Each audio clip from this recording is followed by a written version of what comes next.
Well,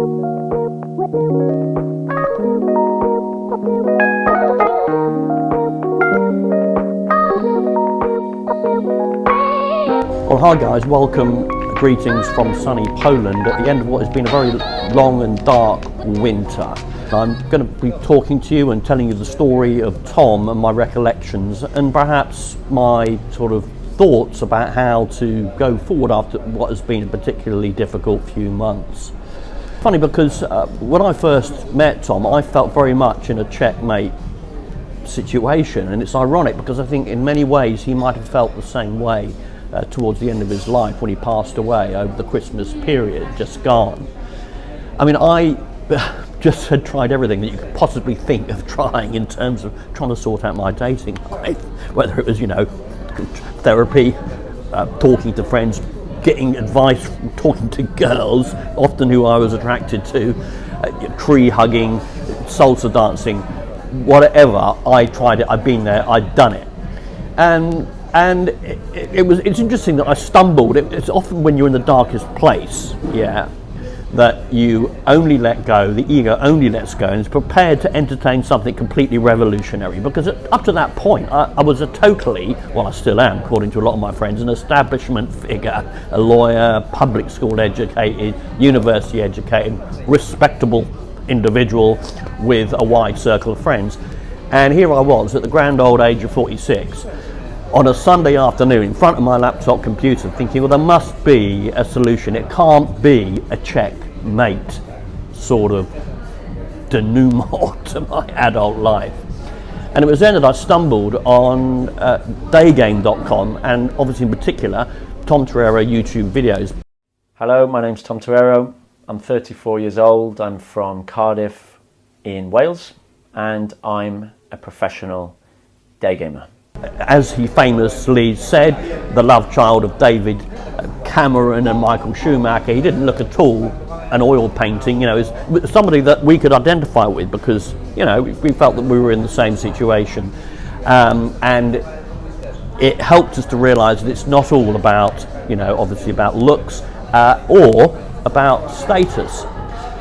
So, you know, I threw myself into a boot camp with Daygame.com, run around like a crazy rabbit in the streets of Oxford Street one long weekend a few years ago now. I was lucky enough to then end up on a Bulgarian ski adventure with Tom and with Dave Digler in Bansko, Bulgaria. And what's kind of interesting about this is that I remember I'd set up a group after the boot camp in order to, you know, to kick on, and I posted an invitation for guys to come on a bit of a mountain adventure, and you know, guys said, "Oh yeah, sounds like a great idea, Alex. You know, I'm up for that. Just need to check my diary or whatever." I got a lot of vague answers, but as far as Tom was concerned, it was like, "Oh yes, I'm in," and he came. And one of the things that I loved about Tom was that he was very, you know, direct. He was an action man. He had obviously learnt stuff about, you know, life. Sort of, he had a level of emotional intelligence that he knew that a man, when he makes a decision, he makes it, and when he says he's going to do something, he does it. Very simple and commonplace, you might think, but at the heart of the stuff that we're learning, and at the heart of the example, you know, that Mr. Torero set for us, was this idea, you know, of being a man.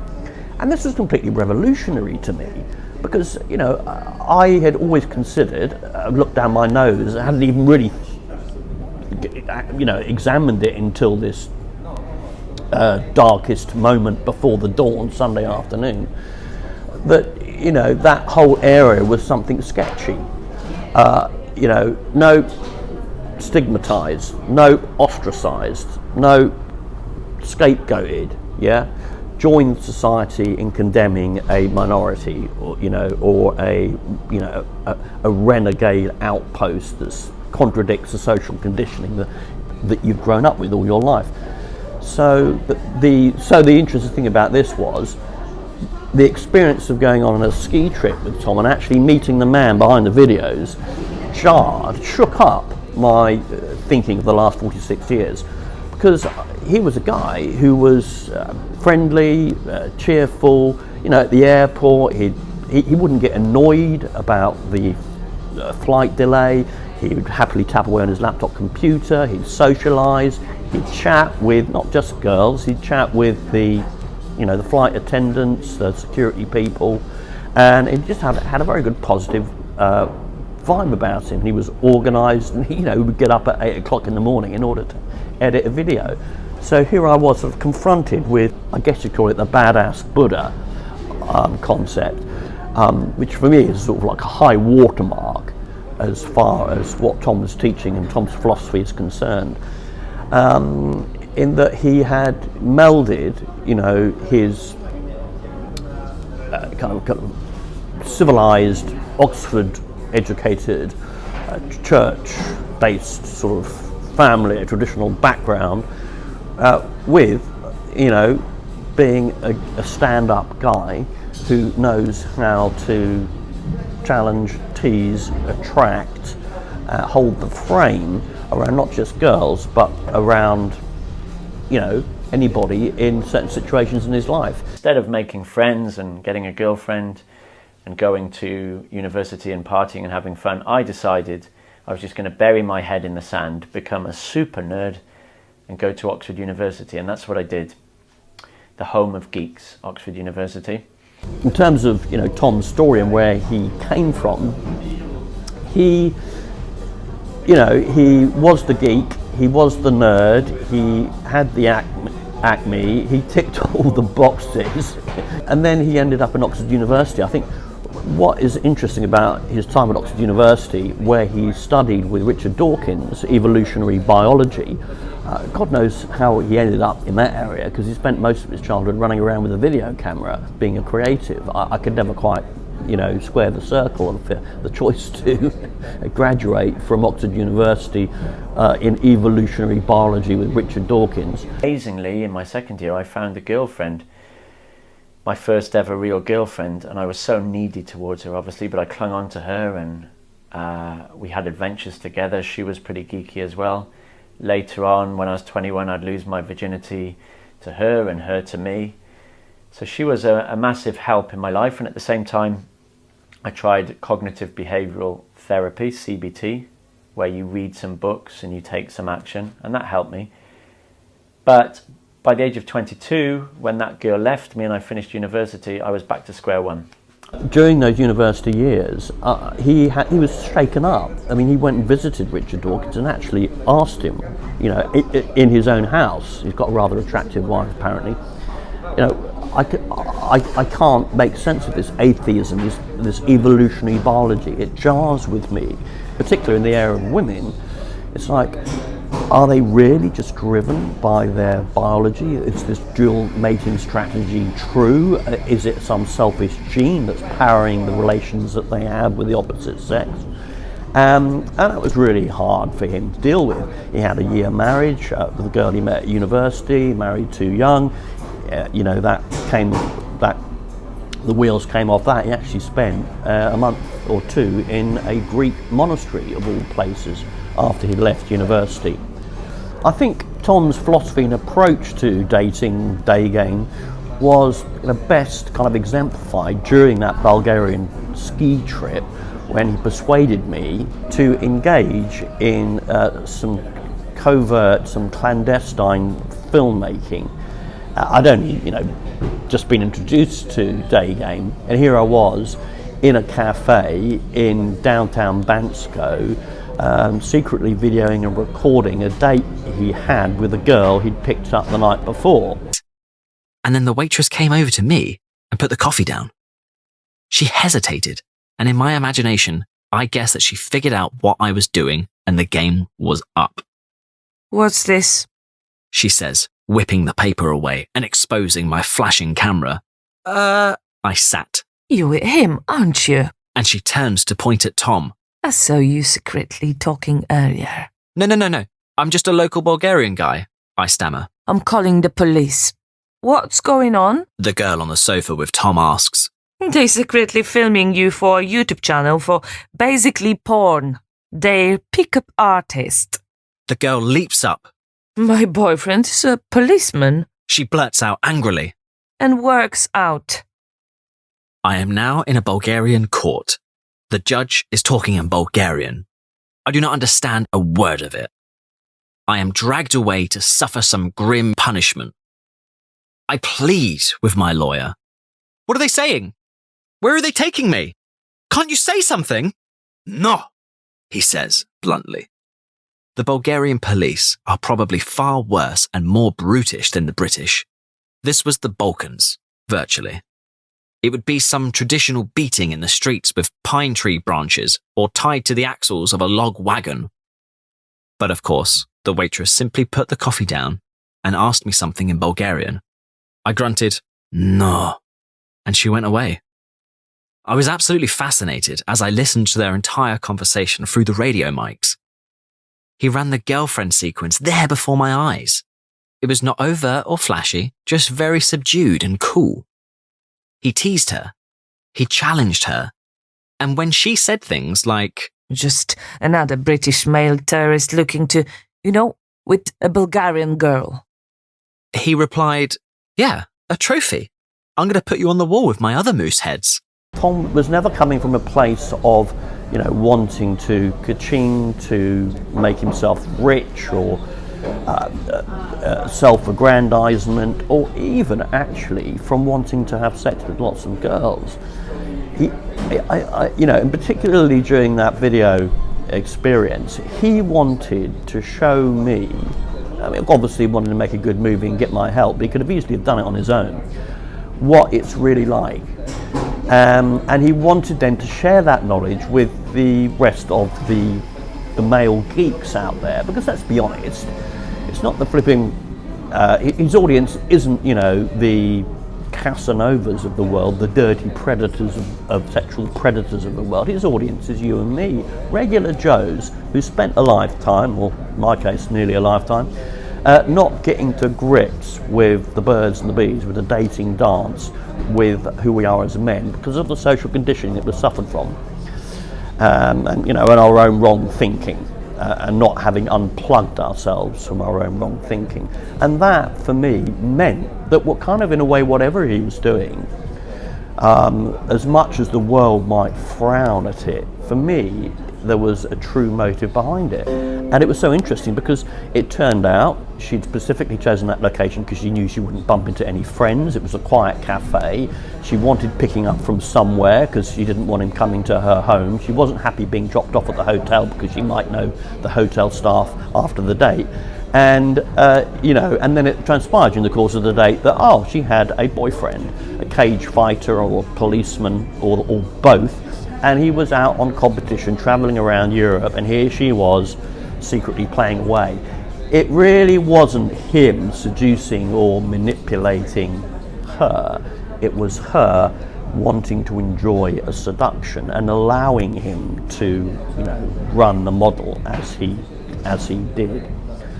Now, one of the things that I'll miss most about Tom is his films, his videos, his YouTube channel. If he'd been born in Hollywood, he'd be like that Robert Rodriguez guy, the guy who made a Western on credit card for about $10,000 and, did tracking shots in a wheelchair and has now become quite famous. Tom was, down to his bones, not just a creator, a filmmaker.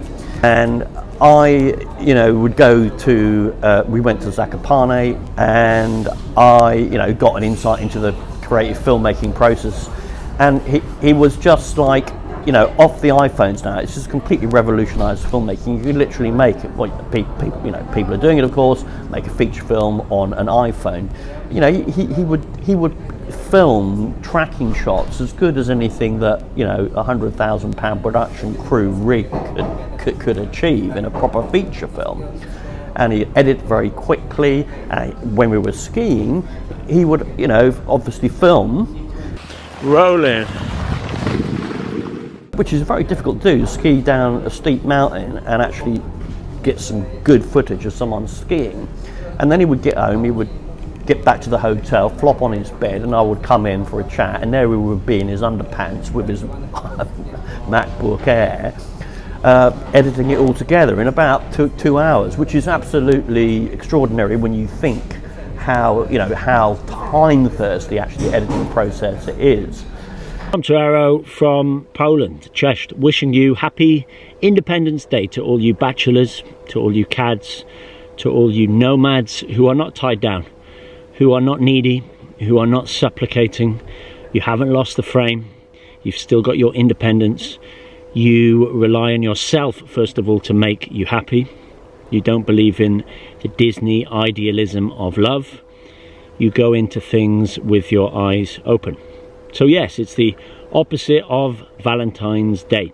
He wasn't just a day gamer or a seducer. He was engaged on a research project, as if Richard Dawkins had sort of set him some field work to actually put the academic conclusions that he'd arrived at into practice and see if they held true.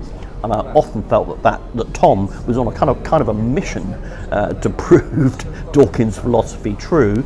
And then once he discovered it was, he was like, well, okay, live fast, die young, enjoy it while it's there, and women, bless them, are going to give you the runaround. It's in their nature, it's in their DNA. So it's interesting that rather than it create a kind of a cynicism or a bitterness around women, the way he kind of absorbed the way the knowledge was kind of forged in his soul, the scientific knowledge, was to say, yeah, that's the way it is. I'm not going to rant, I'm not going to get angry with girls, I'm not going to write books about the academic books about the psychology of it all. Quite frankly, I'd far rather live my life.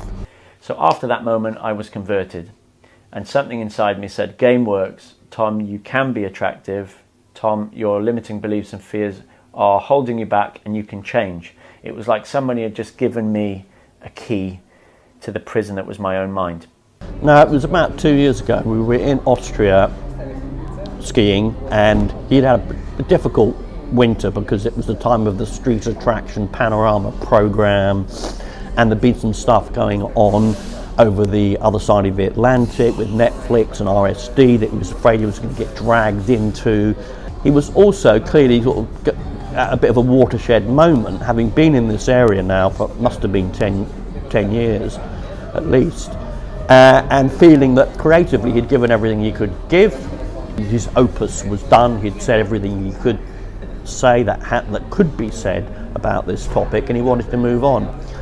And even a lone van driving black sheep bandit is going to reach a point where perhaps he's gone so far down the rabbit hole he feels like he's a soldier who's got beyond enemy lines and like wakes up and thinks, oh God, how on earth do I get back?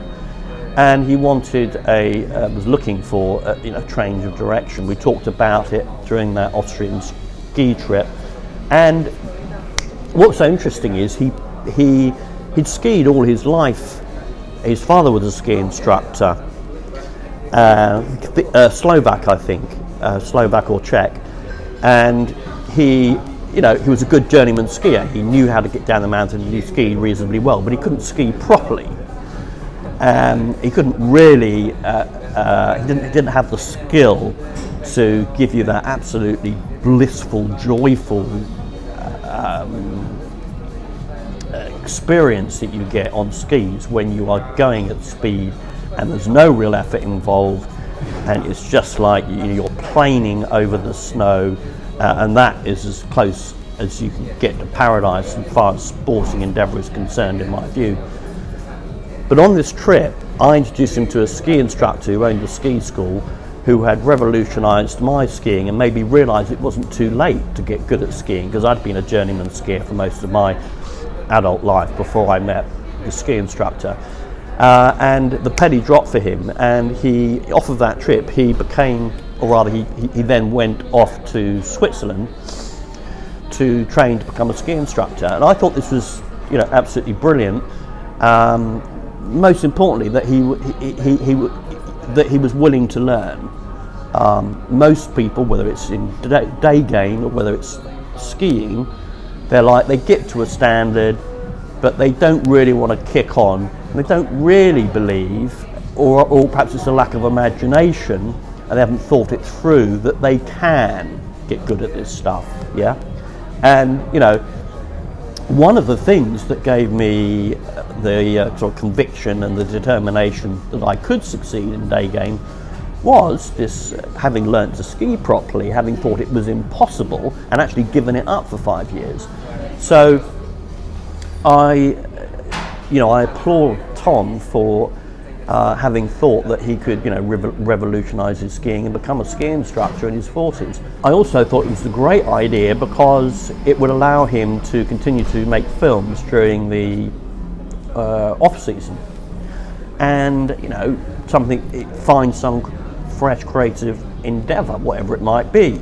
I floated the idea of maybe going around the planet, rooting out all the interesting Mavericks of the world and doing a YouTube series on them. So it was a big surprise to me, therefore, when about a year later, I discovered that he had hooked up with an old girlfriend. I get a call from him, and he's in a relationship with her, with a doggy, and they're looking for a flat, and he's decided to go back to teaching, where he began. He was a primary school teacher, and to settle down, and who knows what's going on in someone's life, of course. He's got family background, religious component there, pressure, and you can almost see a kind of a horns of a dilemma.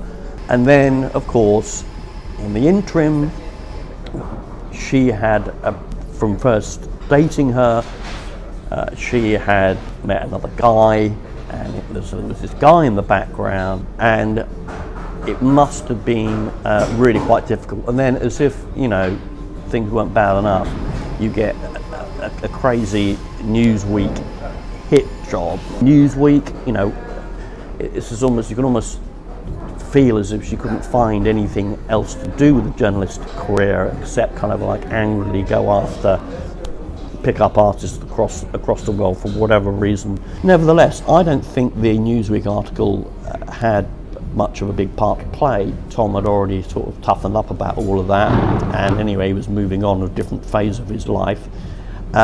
So I'm not convinced that it was anything more than perhaps a straw that broke the camel's back.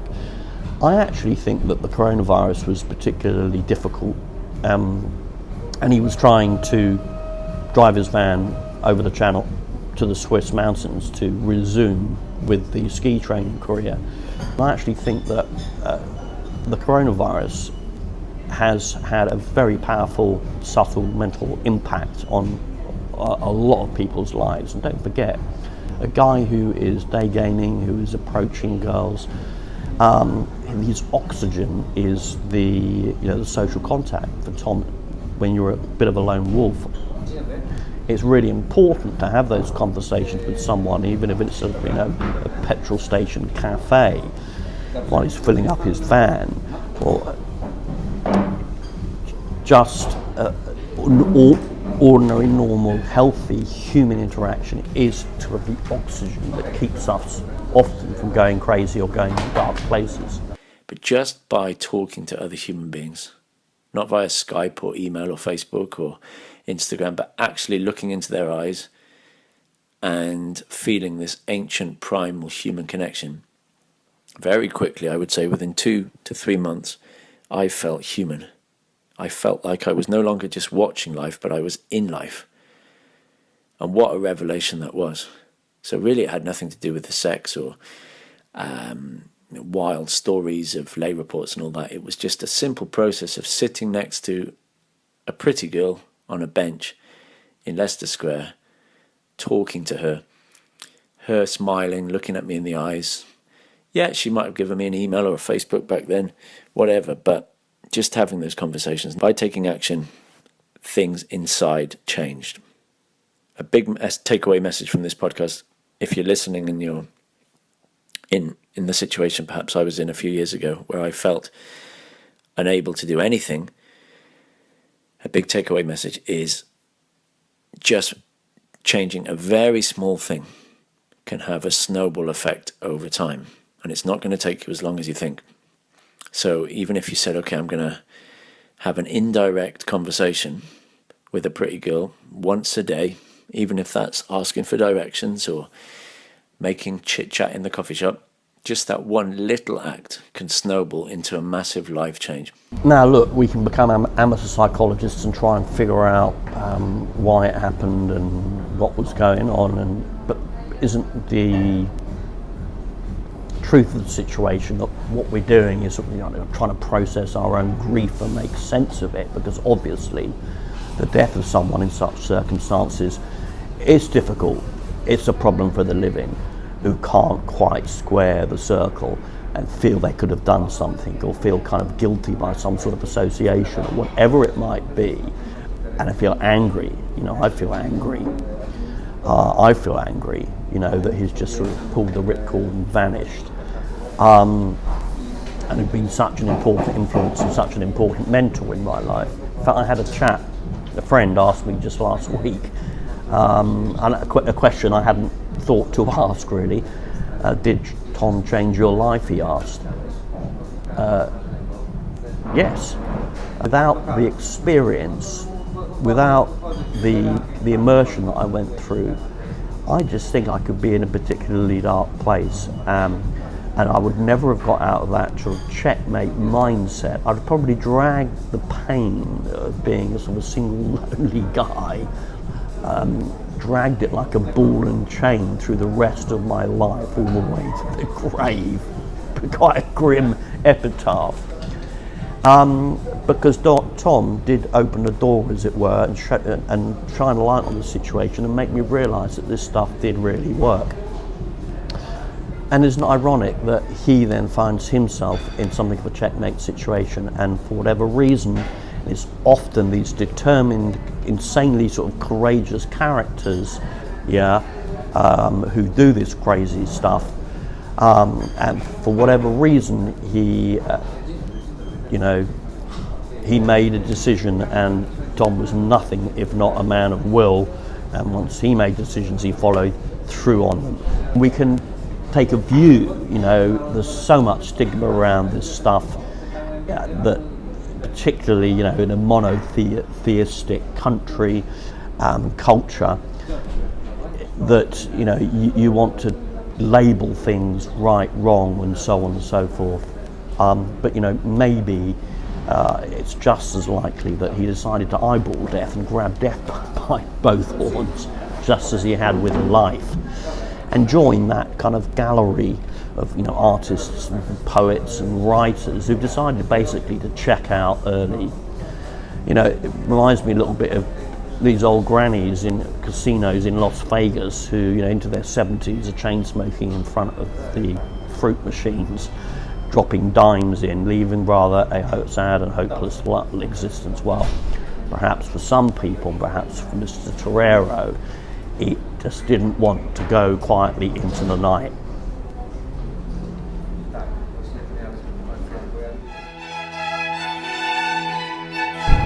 Hello there, it's August the 1st. We are in Oxfordshire. Tom Torreira is going fishing. First time in my life, it's a long story. I'd like to remember Tom.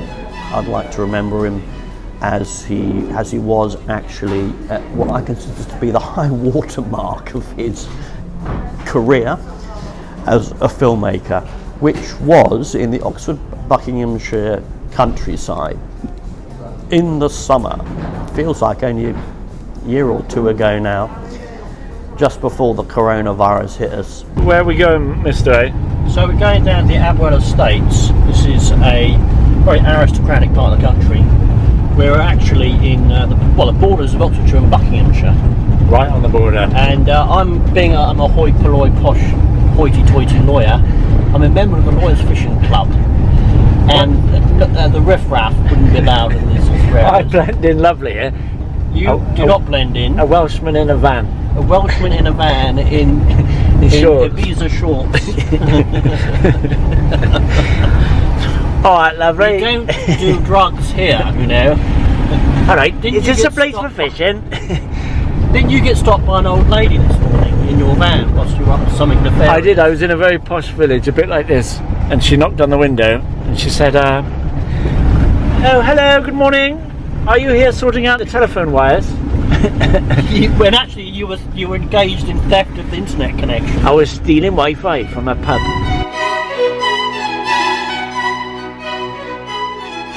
Join me, Thomas Torero, as I take fly fishing lessons from Mr. A.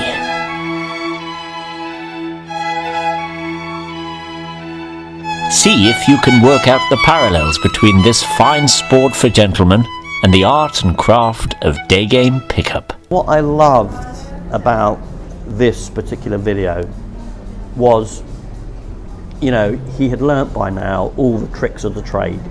He'd got a drone, obviously, and was doing some absolutely excellent tracking shots now with drones.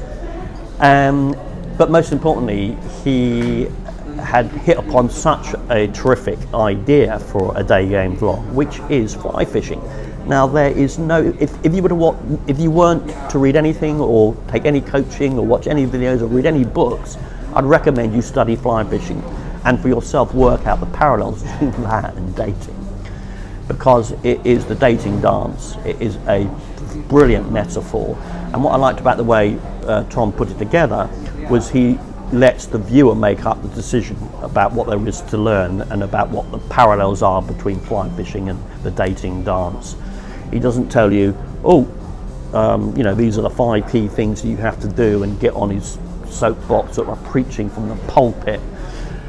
He lets you come to the movie and enjoy a brilliant little witty nugget of filmmaking gold, which is packed full of dating knowledge. Check it out. I will be uploading both the ski video and the fly fishing video on my channel. Tom actually gave me the raw footage at the time and gave me permission to use them on my channel. So rest in peace, you bugger, you fucking idiot, you lovable Maverick. I shall miss you. I shall not forget you.